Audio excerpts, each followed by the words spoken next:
যেই পাঠ শুরু হয়েছেন, উনি পাঠে দুটো লাইন বলতে বলতেই হঠাৎ করেই পাঠের থেকে উঠে নেমে গেলেন। সবাই মনে মনে চিন্তা করছেন সর্বনাশ করেছে। কেউ যদি পাঠে বসার পর এখান থেকে উঠে চলে যায় তাহলে কি কেমন একটা খটকা লাগবে কিনা।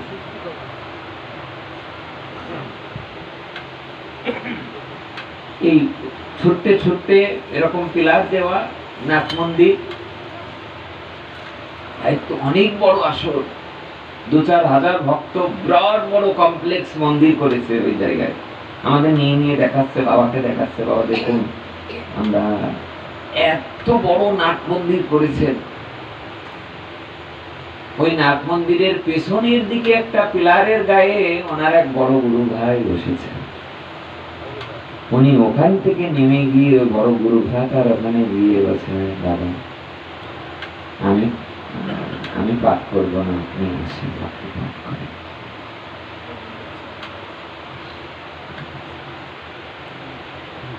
এরকম সাধু জন্মে জন্মে আর পাওয়া যাবে না।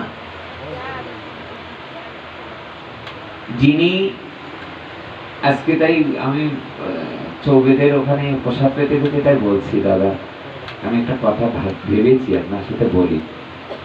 বলেন। বলছি, শ্রীকৃষ্ণ ভগবান যখন রাসমঞ্চে লীলা করতেন তখন ৩০০ কোটি গোপগোপী ছিলেন। কয়জন? ৩০০ কোটি গোপগোপীর সঙ্গে ২০০০ যুগ রাসমঞ্চে লীলা করেছেন ভগবান।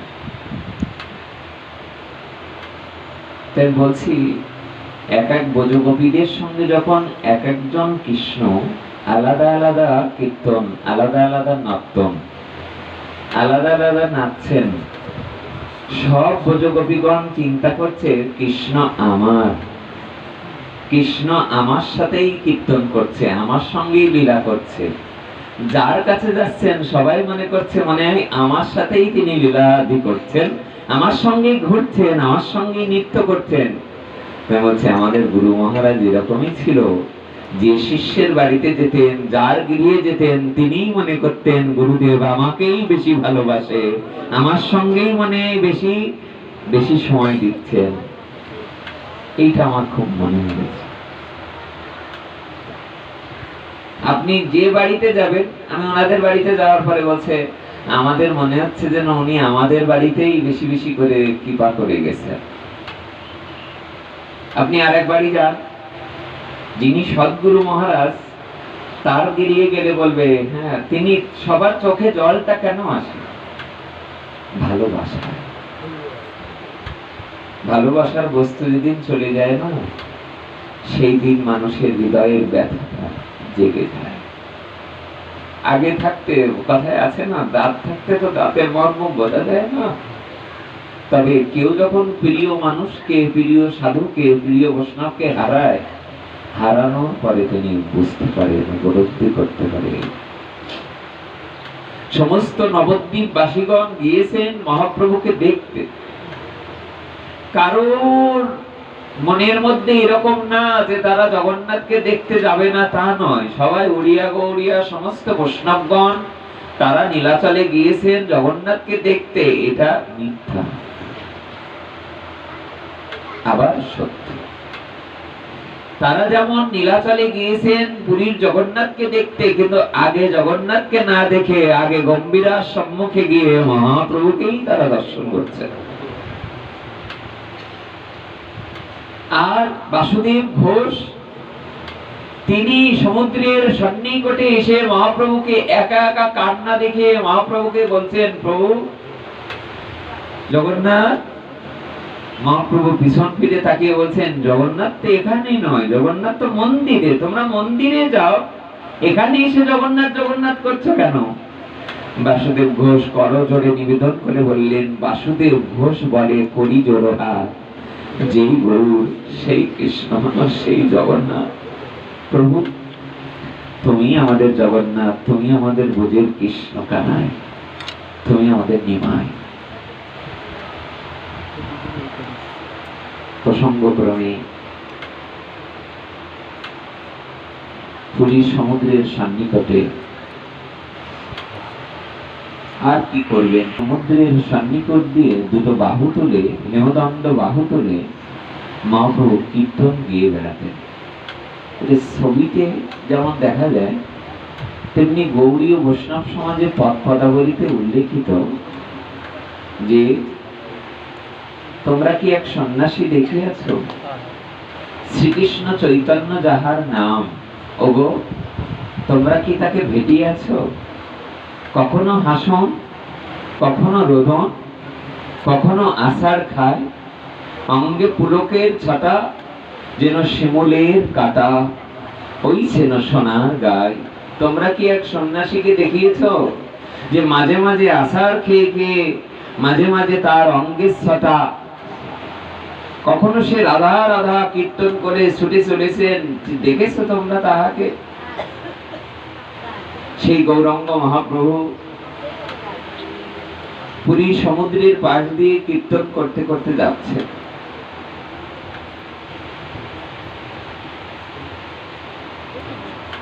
নিত্যানন্দ প্রভু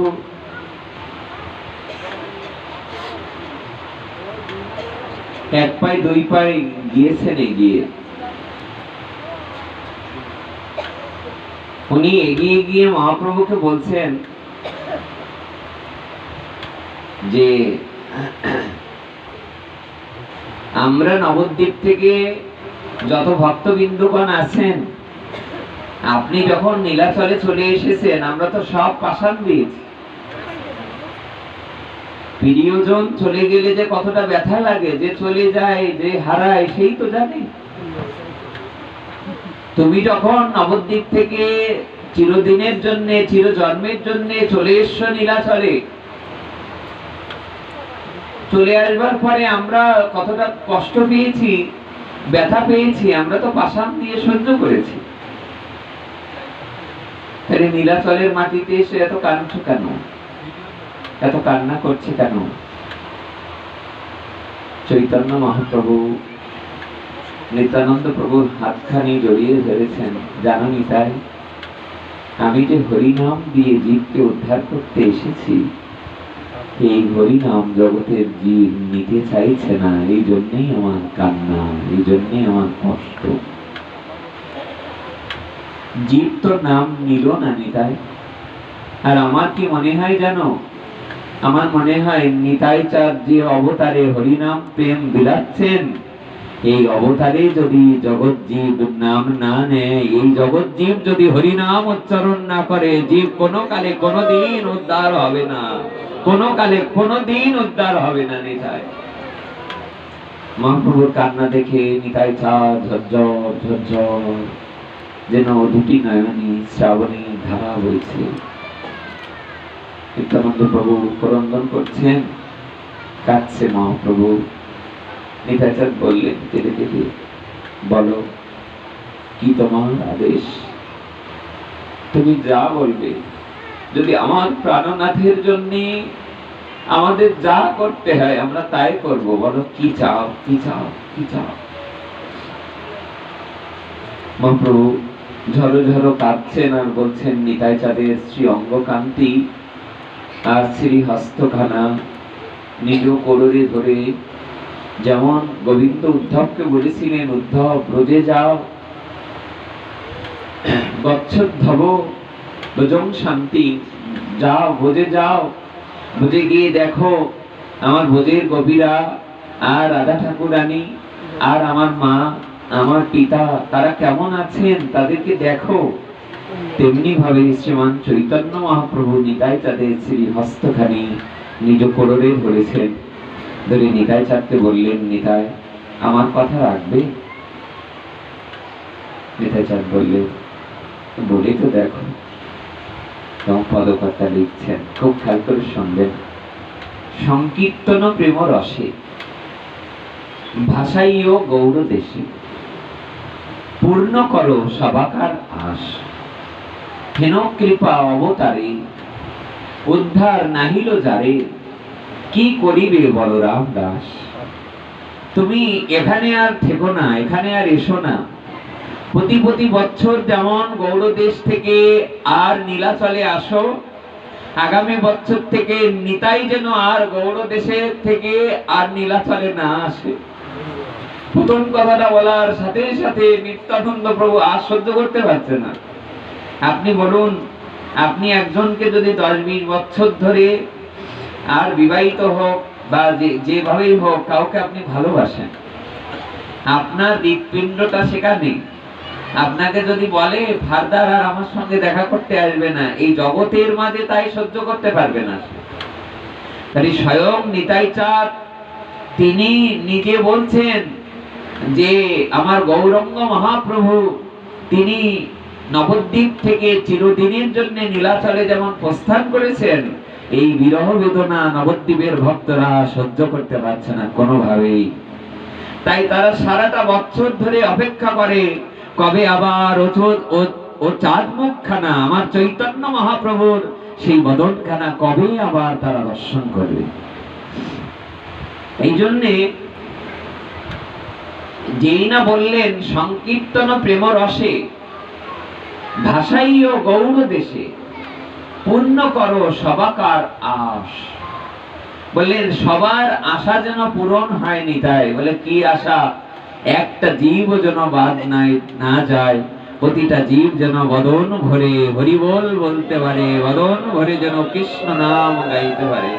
আমার একটা খুব ইচ্ছা করে, জানেন, আমার একটা খুব ইচ্ছা করে শ্রী গুরুদেবের কৃপায় আমার মনে হয় কি যে প্রত্যেকটা জীব যদি হেমদণ্ড বাহুটা তুলত, বলার পরে সবাই তোলে বটে, ইচ্ছাকৃত সবার জানা থাকবে বিষয়গুলো, এই অঙ্কেটার এই লাইন আছে, শেষে যে এই উত্তর, এটা তার জানা আছে। তারা পরীক্ষার হলে যে আগের দিন যে পরীক্ষার কোশ্চেনটা ফাঁস হয়ে গেছে, সবাই জানা, এই 4টে প্রশ্ন পড়বে সবাই, যে দেখুন স্যার ম্যাডামরা কিছু বলার আগেই 4টে পাতায় 4টে অঙ্ক করা তার কমপ্লিট হয়ে গেছে। আমাদের মনে হবে এমন প্রত্যেকের সবকিছু জানা আছে, প্রত্যেকেই তারা কাগজ কলম নিয়ে বসবে, প্রত্যেকেই তারা গৌরাঙ্গ মহাপ্রভুর নাম নিয়ে বদনে তার কি কি করণীয় আছে তারা সবগুলো পূরণ করে বসে থাকে। 100-তে 100 বলো, এমন যদি হতো কেমন? বলে প্রত্যেকজন ভক্ত তারা হেমদণ্ড বাহু তোলে, তার ইহকাল পরকাল কোনো কালের চিন্তা না করে প্রভুর মতো করে, আর চৈতন্য মহাপ্রভু নিতাই চাঁদের মতো করে, আর হা কৃষ্ণ হা কৃষ্ণ একটাই বদনে উচ্চারণ, অন্য কোনো নাম নয়। মহাপ্রভু বলেছিলেন, আপনারা জানেন চৈতন্য চরিতামৃতের এই লাইনটা যাদের ভালো লাগবে হৃদয়ে আপনারা নিয়ে নিতে পারেন। মহাপ্রভু বলতেন একটাই বাণী, কি যেন? যদি আমার প্রতি স্নেহ থাকে সবাকার, মহাপ্রভু বলছেন যদি তোমরা আমাকে ভালোবেসে থাকো তাহলে আমার একটা নিবেদন আছে। নিবেদনটা কি? যেমন প্রভু জগৎবন্ধু সুন্দর বলেছিলেন না, যে ভগবান সব জানেন, তার অজানা কিছুই নয়। আপনারা যে এখানে এসেছেন এটাও ভগবানের জানা, জানেন কিনা? ভগবান, আপনি ঘর থেকে বেরোচ্ছেন এটা কি ভগবানের জানা না? আচ্ছা, আপনি যে একটা রান্না বান্না করে ভগবানকে ভোগ লাগাচ্ছেন এটা কি ভগবান জানেন না? তবু প্রভুপাদ বলছেন এগুলো সকলের জানা, কিন্তু তবুও নীরবে নিভৃতে বসে ভগবানকে সবকিছু জানাতে হয়, তবে না ভগবানের কৃপা হয়। তেমনি আমরা যারা উপস্থিত হয়েছি আমরা সকলেই জানি যে আমাদের এটা করতে হবে, কিন্তু জানার পরেও জানাটা ঠিক হচ্ছে না যতক্ষণ না পর্যন্ত নীরবে নিভৃতে সাধু সঙ্গ হরি কথায় আর ভক্ত সঙ্গে সাধু সঙ্গে আপনি উদ্দীপনা নিয়ে উৎকণ্ঠা নিয়ে ভগবানের চরণে আত্মসমর্পণ না করছেন।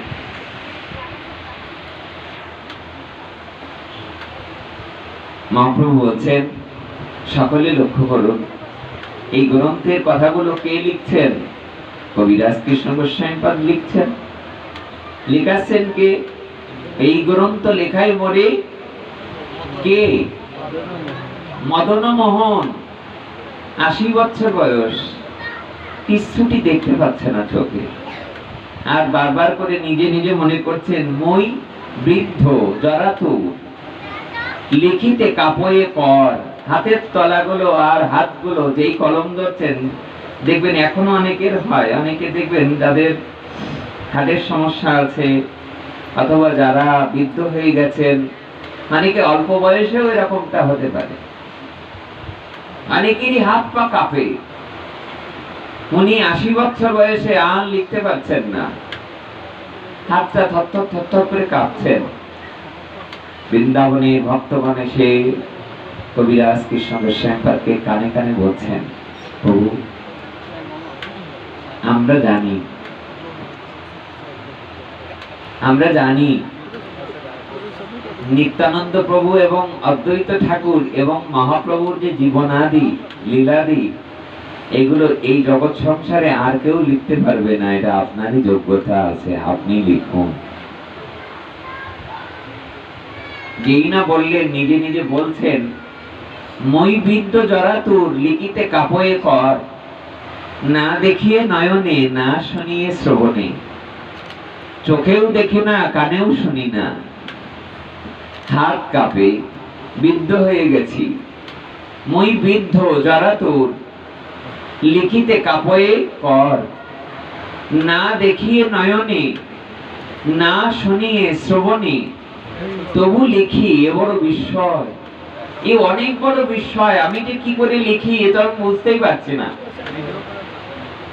সঙ্গে সঙ্গে মদন মোহন স্বপ্ন দেখাচ্ছেন, আর কবিরাজ কৃষ্ণ গোস্বামীকে বলছেন, তুমি আর কি গ্রন্থ লিখবে কবিরাজ, তুমি শুধু কলম ধরে বসে থাকো, আর নিতাই গৌরের লীলা আমি মদন মোহন তোমাকে লিখিয়ে দেব, তুমি কি লিখবে বলো, তুমি কলমটা ধরে বসে থাকো।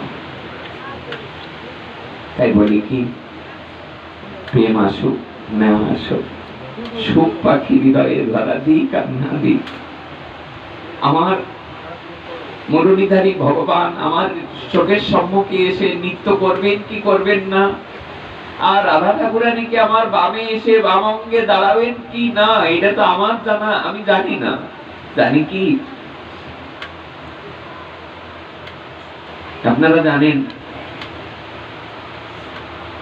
যে নাভাজি বাবাজির সম্মুখে যখন রাধারানী বামে এসে গোবিন্দের সামনে দাঁড়ালেন, দাঁড়ানোর সাথে সাথে ঝরঝর চোখে জল ঝরছে, আর কাঁদতে কাঁদতে রাধা ঠাকুরানীকে দেখে আর সহ্য করতে পারছেন। শ্যামসুন্দর পাপের পাশে আছেন, ওদিকে তো দৃষ্টি না, দৃষ্টিটা একেবারে রাধা ঠাকুরানীর দিকে। আমার মনে হয় কি, গোবিন্দের এতে কি দুঃখ লাগে না আনন্দ লাগে? আনন্দ লাগে। বলো, আপনারা যদি রাধে রাধে বলেন, এটা কি গোবিন্দ আমার শ্যামসুন্দরের দুঃখ লাগে না আনন্দ লাগে? বৃন্দাবনে এক বাবাজি মহারাজ পাঠ করছেন, বলছেন বৃন্দাবনে গিয়েছেন, রাধা রানীর নাম করুন, কারণ গোবিন্দ নাম নিলে রাধা রানী খুশি হয়, রাধা রানীর নাম নিলে গোবিন্দ খুশি হয়। বর্ষানায় গিয়েছেন, সেটা তো রাধা রানীর ধাম, ওখানে গিয়ে রাধা রানীর নাম নয়, ওখানে গিয়ে গোবিন্দ নাম নিন, ওখানে গিয়ে কৃষ্ণ নাম নিন, ওখানে গিয়ে কৃষ্ণ নাম নিলে রাধা রানী খুশি হবে।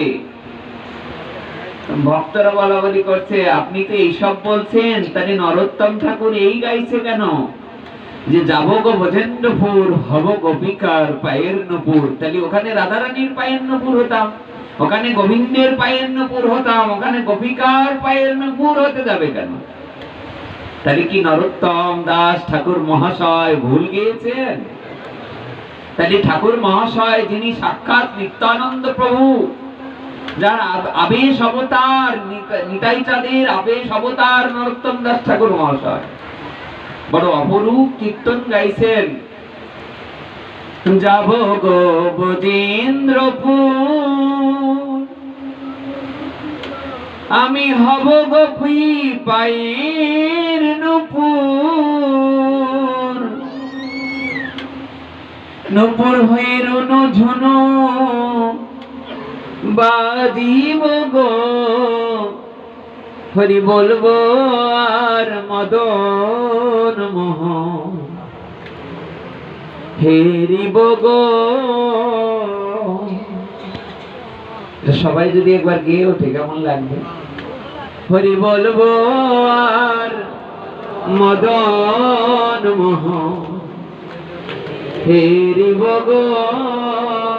আমার একটা লোভ হয়েছে, আমরা গত 3-4 দিন আগে একটা পাঠে গিয়েছি শ্রী গুরুদেবের কৃপায়, ফুলতলার আর একটু ওই পাশে।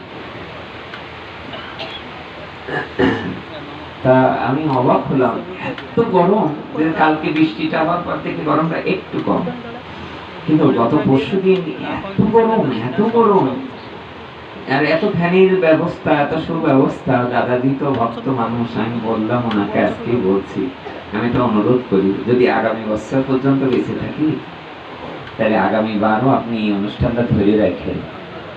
3 দিনের পাঠে আমি আপনাকে কথা দিচ্ছি, আগামী বছরে আমি 3 দিন ফাঁকা রাখবো। যেই পাঠে আসুক, সে আমাদের দাদাজি আসুক, শ্রী বিলবঙ্গ কৃষ্ণদাস দাদাজি আসুক, আর আগামী 2 জন যে পাঠ করবে তারাই আসুক, আমি এসে পাশে শুনলেই আমার মনের শান্তি। কারণ ভক্তকে নিয়ে হরি কথা হরিনাম শুনতে যে আনন্দ লাগে, এটা মহাপ্রভুর জীবনীতে দেখা গেছেন। শ্রীধর পণ্ডিতের বাড়ির বাইরের যে জল রাখা একটা পাত্র, জীর্ণ লোহার পাত্র ছিল ওটা, আগেরকার সময় লোহার পাত্রগুলো মানুষ ব্যবহার করত। তা উনি শঙ্খবণিক নগরের ওখানে কীর্তন করতে করতে ভক্তদের বললেন, তোমরা কীর্তনটা পরিচালনা করো, আমি একটু আসছি। উনি চাঁদকাজি সমাধি মন্দির ওই পাশ থেকে যেতে যেতে মহাপ্রভু ঢুকে গেছেন ওনার বাড়ির সামনে। আর শ্রীধর পণ্ডিত উনি তো সারাদিন চিন্তা করতেন আরেকটু কলার মোচা, আরেকটু কি করে এইগুলো বিক্রি করবেন। কত প্রসিদ্ধ কথা চরিতামৃতে। উনি যেই মাত্র ঘরে বসে উনি মনে মনে চিন্তা করছেন উনি বের হবেন, এমন অবস্থায় বাতায়ন দিয়ে জানলার ফাঁকা দিয়ে তাকিয়ে তাকিয়ে দেখছেন উঠানের সন্নিকটে ওই যে পাত্রটা লোহার জীর্ণ ছিন্ন পাত্র, যেখানে বাইরের জল, অর্থাৎ মানুষের, বাইরের জল মানে আমরা তৎকালীন সময়ে মানুষের পদপ্রক্ষালন, হাত পা ধোয়া ইত্যাদি ইত্যাদি কর্মের জন্য মানুষ বাইরের জল রাখতেন। 20-30 বছর 50 বছর আগেও এই প্রথাটা আমাদের বৈষ্ণব সমাজে ছিল। ওই বাইরের জলটা শ্রীমান চৈতন্য মহাপ্রভু অঙ্গনে প্রবেশ করে বাইরের যে জল রাখা ওই জলটা হাতে নিয়ে শ্রীমান চৈতন্য মহাপ্রভু বদনে দিয়া তিনি পান করছেন। উনি ঘরের মধ্যে থেকে দেখে ঝরঝর কাঁদতে কাঁদতে ছুটতে ছুটতে এসেছে, আর সহ্য হচ্ছে না। কারণ আপনার আরাধ্য যিনি, তিনি যখন একেবারে নিচু সেবা করবেন এটা দেখা যায় না। আপনার আরাধ্য যদি গুরুদেবকে দেখেন বাথরুম পরিষ্কার করছে, আপনি সহ্য করতে পারবেন? এই জগতের কোন শিষ্য সহ্য করতে পারবে যে গুরুদেব যে বাথরুম পরিষ্কার করছে? যদি হৃদয়ে একটুখানি প্রীতি থাকে, স্নেহ থাকে, ভক্তি থাকে, গুরুদেবের এই নিচু হীন সেবাকে সহ্য করতে পারবে। তার উপরে যদি চৈতন্য মহাপ্রভু, রাধা কৃষ্ণ মিলিত তনু শ্রীমান চৈতন্য মহাপ্রভুকে যেই না জল পান করছেন, ছুটতে ছুটতে এসেছেন, এসে অষ্টাঙ্গে পড়ে গেছেন মহাপ্রভুর শ্রীপাদ পদ্মে। তোমার রাগ থাকে, অভিমান থাকে, আমার কলার থোড় তুমি কেড়ে কেড়ে খাও, আমি দিতে চাই না, রাগ থাকে, অভিমান থাকে, অন্য জায়গায় আছে। আজ তুমি আমার বাড়ির বাইরের জল, এই জল কি করে পান করো? তোমার রাগটা আছে অন্য জায়গায়, তোমার অভিমান আছে অন্য জায়গায়, না হয় আমি দিতে চাই না, আমার তো সংসার চলে না, তুমি বোঝো না? আমার সংসারটা কি করে চলে তুমি জানো না? দেখেছ ঘরের চাল, 1 পায়ে 2 পায়ে গিয়ে এসে বলছে, শ্রীধর আমি একটা কথা বলি শোনো, তুমি এত গরিব কেন?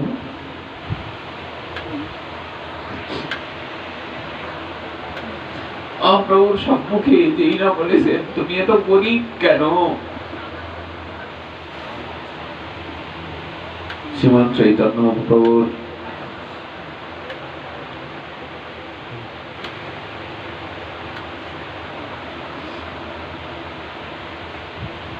সম্মুখে দাঁড়িয়ে কোনো ভাগ্যবান জীব দেখবেন এগুলো আস্বাদন করতে পারে। আপনি চোখ বন্ধ করেও কিছুটা অনুমান, কিছুটা হৃদয়ে ভাবনা, কিছু চিন্তন, কিছু স্মৃতি, চিত্রপট, বিগ্রহ আর ভক্তের মনের চিন্তা, ভাবনা, অভিলাষ, শ্রদ্ধা, ভক্তি, তার ভিতরকার যে ভাবনা, ভাব ভালোবাসা, এটা দিয়ে সে ওটা আঁকাতে পারে মনের চিত্র। যে দেখেছে নয়ন কোণে সে ভুলবে না এই জীবনে। আপনারা ইচ্ছা করলে কেউ কেউ দেখতেও পারেন এর মধ্যে।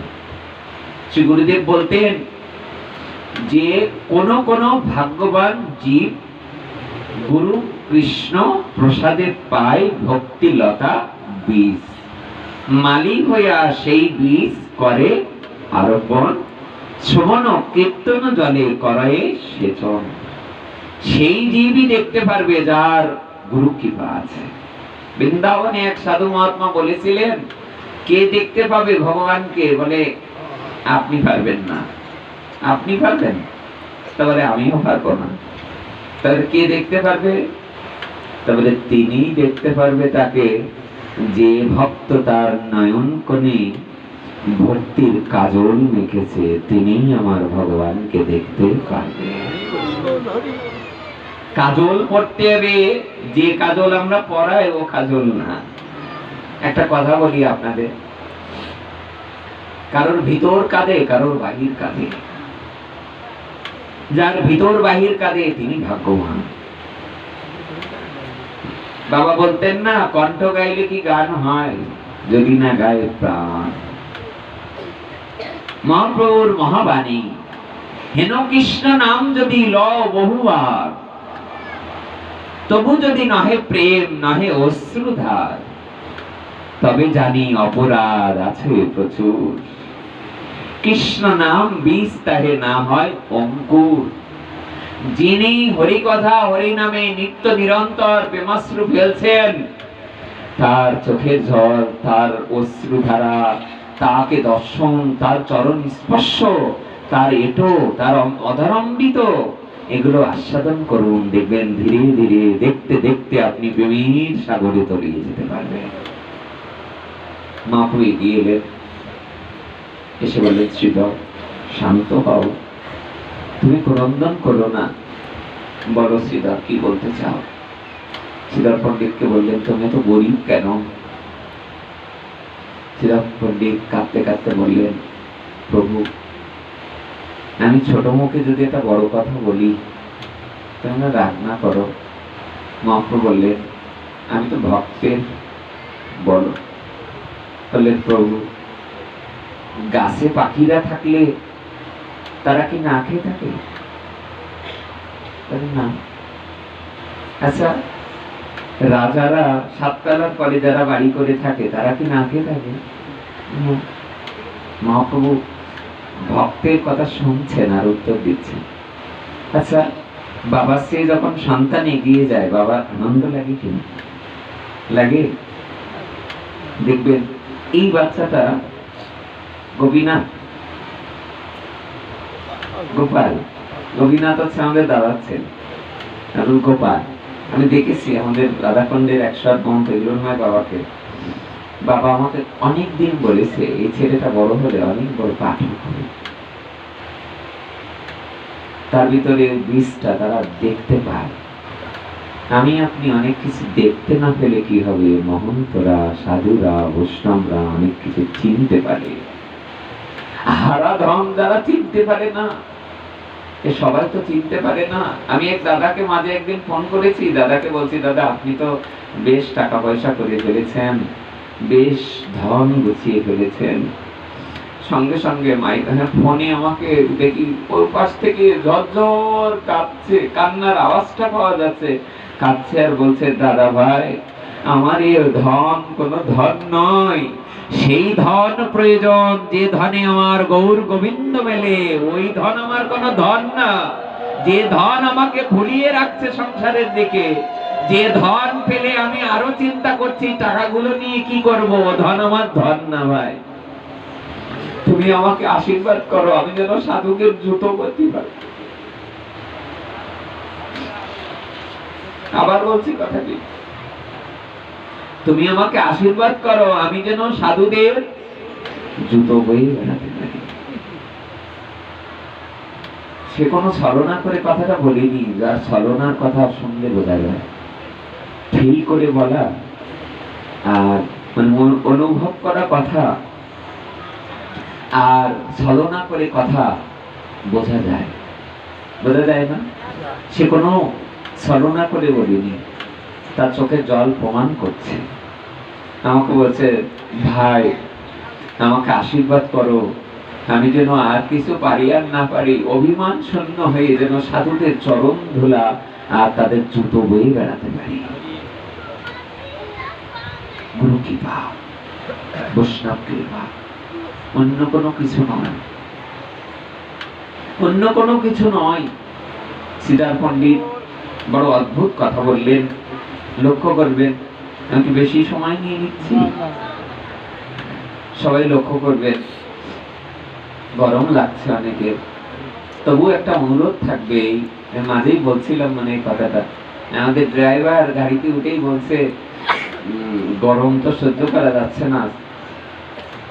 আমি বললাম যে কয়দিন আগের কথা, আপনি যে 2 মাস আগে যখন মাঘ মাসের প্রচন্ড যে ঠান্ডাটা যেদিন পড়লো, ওই দিন আপনি বললেন শীত সহ্য করা যাচ্ছে না। আজকে 1-1.5 মাস পরে কথা পাল্টে গেল। আমাকে বলছে যে না, ওই সময় তো শীতকাল ছিল, তখন তো আসলে শীত সহ্য করতে পারি না। আমাকে বলছে, শোনেন একটা সত্য কথা বলি। বলেন। তো বলে, আমার শীত বেশি, আমার গরম।